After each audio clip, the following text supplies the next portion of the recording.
كتاب الله دستوري وخير الخلق أسوتنا. Assalamu alaikum wa rahmatullahi wa barakatuh. Welcome back to Amazed by the Quran, a series in which I try to share with you what I find amazing about the Quran. Today I want to start this conversation briefly with a description of the difference between nouns and verbs. That'll help you appreciate the ayat that I want to talk about, okay? So by definition, nouns like apple, tree, happiness, etc.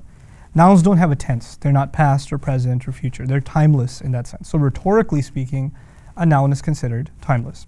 Verbs, on the other hand, have tense, past tense or present tense or future tense. Even the imperative is in the present tense in a sense. So tenses or verbs are temporary because they are caged in time. Okay, so nouns are timeless and verbs are caged in time.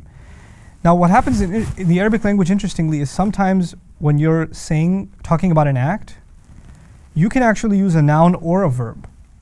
And when you translate that into the English language, when you translate it in the Quran, for example, an average translation, we don't have that luxury in English, so we always translate it as a verb. Right? So you don't get to see that sometimes what we're thinking is a verb was actually used as a noun in the Quran. Right? Because they're just exactly the same way that would be translated. So for instance, not in the Quran, but in regular Arabic, ajlisu, I'm sitting. Ana jalis, I'm sitting.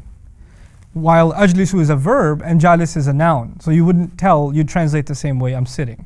Okay. Now let's appreciate the rhetorical difference as is used in the Quran. It's very subtle. So I'll give you 3 examples of that in order of complexity. The first example is about hypocrites talked about in Surah Al-Baqarah.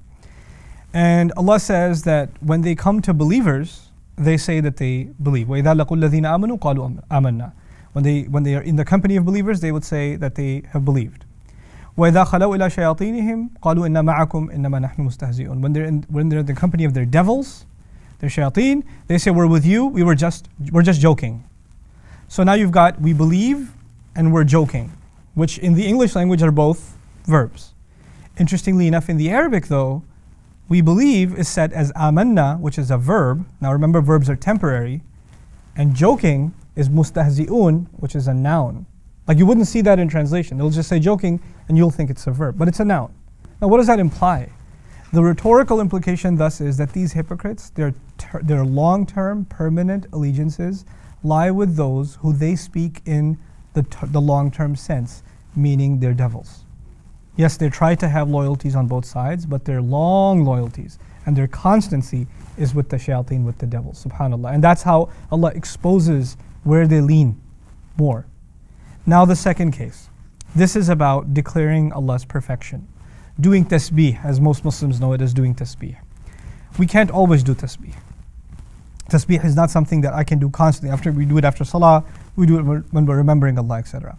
Which is why it's understandable that in the Quran, when tasbih, declaring Allah's perfection, is talked about, it is talked about as a verb. Allah did not expect us to be musabbihin, people who do the declaration of Allah's perfection constantly. It's impossible for us, right? Which is why even Allah says the entire heavens and the earth declare Allah's perfection, and He uses a verb. Because we're included in it, shaitan, or the jinns are included in it, even if not shaitan, the jinn are included, and we don't do declaring of Allah's perfection constantly. Okay?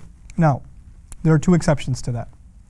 The first exception is the Prophet Yunus, and the second exception is the angels talked about in the Quran, both in the 37th surah, Safat. Allah talks about when Yunus alayhi salam was in the belly of the whale, the biblical name Jonah, right? When he was in the belly of the whale. And Allah says, فَلَوْلَا أَنَّهُ كَانَ مِنَ الْمُسَبِّحِينَ. Had it not been the case that he was from those who constantly declared perfection, he would have remained in the belly of the whale.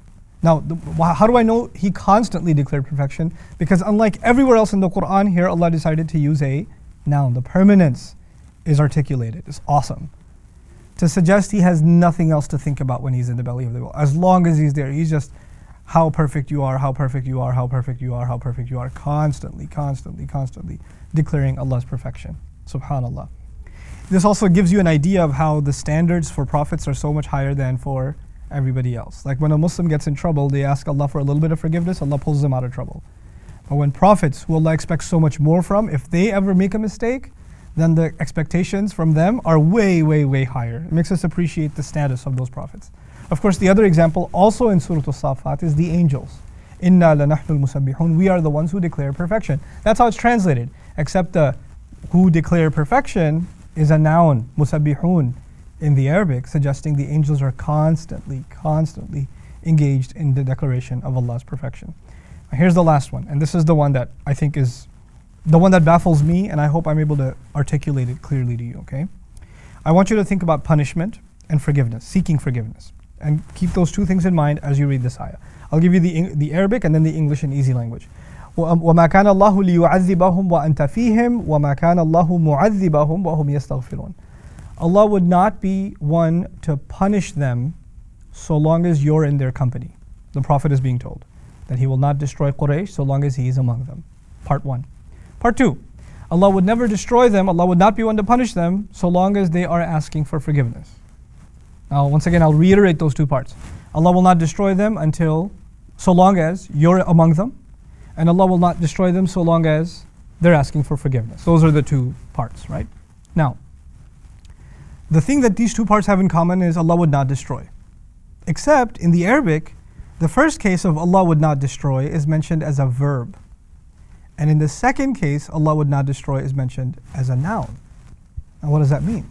That means Allah not destroying in the first case is a temporary clause because verbs by definition are temporary. It's not a constant thing. Allah will never, ever, ever destroy them. It's not like that. Allah will not destroy them. Allah will not be one to destroy them. So long as you're in their company. Now, the Prophet ﷺ being in their company, is that a permanent thing or a temporary thing? It's temporary. So it coincides with, look, this clause isn't permanent. It is temporary. So it coincides with the temporary disclaimer. Now, what about the second case? He says Allah will never, ever, ever destroy them. That actually is a permanent clause. He didn't say temporarily, for now I won't destroy them. No. He will never, ever destroy them. How do we know that? The noun is being used. وَمَا كَانَ اللَّهُ مُعَذِّبَهُم. Okay, so what do they have to do to be permanently saved from Allah's destruction? He says, وَهُمْ يَسْتَغْفِرُونَ. So long as they are asking for forgiveness. Now here's the kicker. Them asking for forgiveness could have been said as a noun and could have been said as a verb. If you said it as a noun, you would have said وَهُمْ مُسْتَغْفِرُونَ. If you said it as a verb, which Allah did, وَهُمْ يَسْتَغْفِرُونَ. What does that mean? That means they're not always asking for forgiveness, so long as once in a while they ask for forgiveness and they're not constantly begging for forgiveness, I won't destroy them. Had that been a noun, the condition from Allah would have been, unless you are in the constant engagement of begging me for forgiveness, I'm going to destroy you. But he said, at least give me some istighfar. There's a mercy of Allah that he used a verb here. وَهُمْ يَسْتَغْفِرُونَ. Look at the flip side. وَمَا كُنَّا مُهْلِكِ الْقُرَىٰ إِلَّا وَأَهْلُهَا ظَالِمُونَ. It's so awesome. Allah talks about history. This was about what he would never do in the future, right? So we'll wrap it up with history. Allah has destroyed towns, we know that.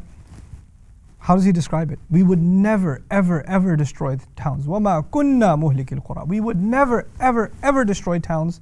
مُهْلِكِ الْقُرَىٰ, destroyers of towns, that's a noun. We've never done it ever, ever. Until what? إِلَّا وَأَهْلُهَا ظَالِمُونَ. Except that its people do wrong. Except that its people do wrong. Now the doing wrong in this ayah is actually a noun. Remember, seeking forgiveness was a verb, so it's temporary. So long as they do some seeking for forgiveness, they're saved.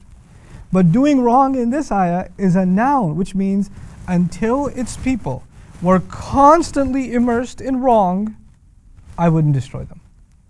I didn't just destroy nations when they did wrong. I destroyed nations when they demonstrated a constant pursuit of the wrong. إِلَّا وَأَهْلُهَا ظَالِمُونَ. Not يَظْلِمُونَ. ظَالِمُونَ. Constant pursuit of wrong. So something as small as the difference between nouns and verbs, wallahi, I've given you like 3 samplers from this. There are literally thousands and thousands of examples of this in the Quran. This subject alone leaves me amazed. I hope you guys enjoyed the series. See you next time. Barakallahu li wa lakum. Assalamu alaikum wa rahmatullahi wa barakatuh.